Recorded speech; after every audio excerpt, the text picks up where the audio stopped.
ایران تو دهن حسینتون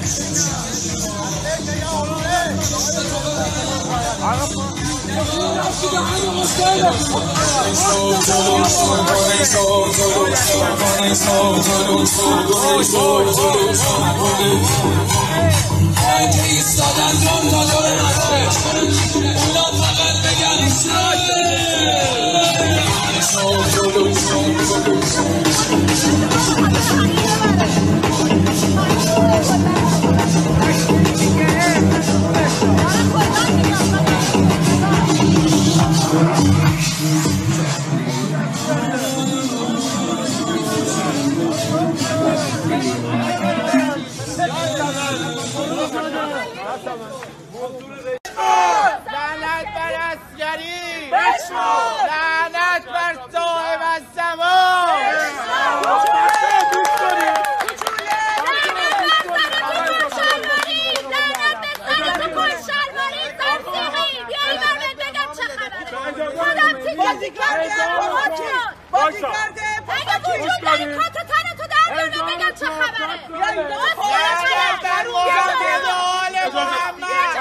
لعنت بر هرچی مسلمه،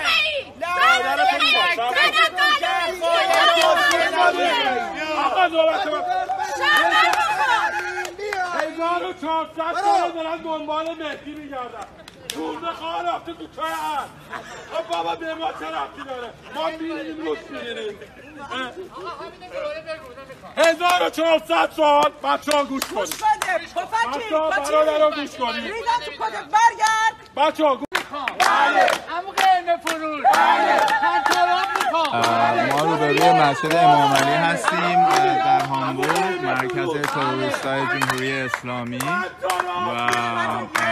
بچه ها خب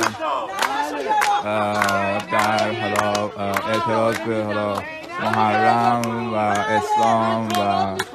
مثلا مسجد امام علی جمع شدیم با دیجی اینجا و شادمانی میکنیم که البته خب مزرای رژیم پلیس رو تشویش کردن و پلیس رو امر کردن و دیگه اجازه نمیدن که از باند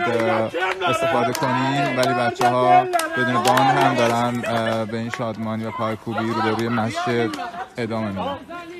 آقا بیا این بر شهر درست نکن بذار ما همین شعرها رو بدیم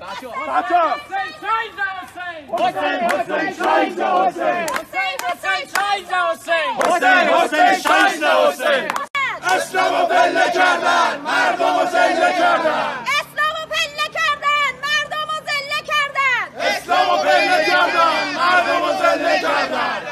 بک بک ملا موس بک بک بک بک ملا موس بک بک بک بک ملا موس بک بک بک بک ملا موس بک گردیده کنین پرچم بی فروغ الله با چهره عنکبوتی و دشنه ملا نسیم به این بیدق و هرچه آیت الله بر خاتمی و هاشمی و هر آنچه ملا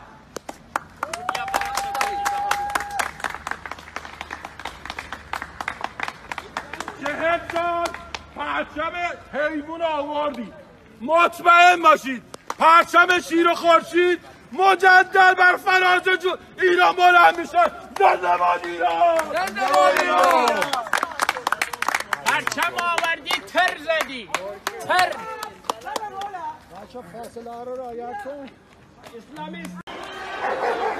یکی از مزرای رژیم رم کرده پلیس رو زده الان میخوام بگیرن روبروی مسجد امام علی هستیم و مزرای رژیم ترور خودشونو بالاخره نشون دادن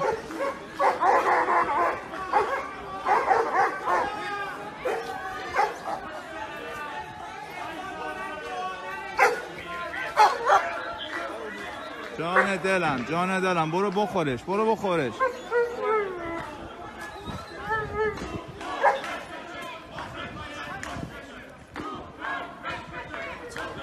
مسجد امام علی هستش مرکز تروریستای رژیم